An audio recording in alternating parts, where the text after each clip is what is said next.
Hi, everyone. I'm Pastor Sue, and I want to welcome you back to the Thin Place. John was the youngest of Jesus' disciples, and as a young follower, he was swept up in this man from Nazareth. So you can imagine how devastated, lost, frightened he was after watching Jesus hanging on that cross. But John didn't know on that horrible, horrible Friday what you and I now know. He didn't know that Friday's tragedy would be Sunday's triumph. In fact, John would later confess that he did not yet understand that Jesus must rise from the dead. That's why he did what he did. And that's why what he did on Saturday was so important.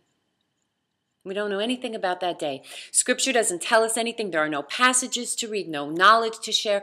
All we know is this, that when Sunday came, John was still present. He hadn't fled the city like so many of the others did. We know that because when Mary Magdalene came looking for him, she found him. Now, Jesus was dead.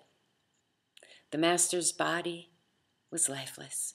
John's friend and future were buried behind a huge rock. But John hadn't left. And I often wondered why. Was he waiting for the resurrection? No. As far as he knew, those lips that spoke such words of love and hope were forever silent. And those hands, those hands that healed and fed and touched and calmed the storms were forever still. No, he definitely wasn't expecting a Sunday surprise. So why then was he still there? Perhaps the answer was practical. Perhaps he was taking care of Jesus' mother the way that the Lord had asked him to do. Or perhaps he didn't have anywhere else to go. Could be. He didn't have any money or energy or direction. Maybe all of the above. Or maybe he lingered simply because he loved Jesus. See, to some, Jesus was a miracle worker. To others, Jesus was a master teacher. And still others, Jesus was the hope of Israel. And he may have been all of those things, but to John, he was more, much more. To John, he was a best friend. And you don't abandon a best friend, not even when that friend is dead.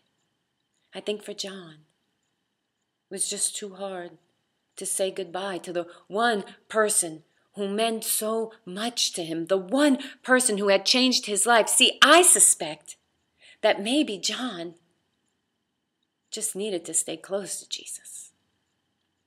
He had a habit of doing that. He was close to Jesus in the upper room. He was close to Jesus in the Garden of Gethsemane. He was at the foot of the cross while Jesus was crucified. And he was only a few feet away, a short walk from the tomb. Did he understand Jesus? No, not really. Was he glad Jesus did what he did? No, definitely not. But did he leave Jesus? No, absolutely not. Where would he go? He had given up everything to follow Jesus. And so, I guess I have to ask it. What about you? If you were in John's shoes, what would you have done? Would you have stuck around? I mean, when all you've banked on is suddenly crumbling around you and you find yourself somewhere between yesterday's tragedy and tomorrow's triumph, what do you do? When it's Saturday in your life, how do you react? Do you run away? Abandon Jesus? Leave God? Or do you linger? linger near him.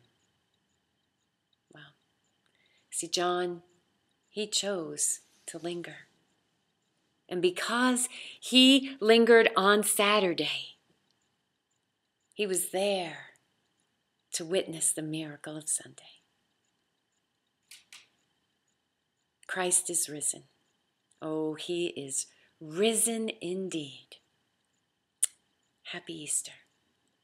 And until we meet again, peace and blessing.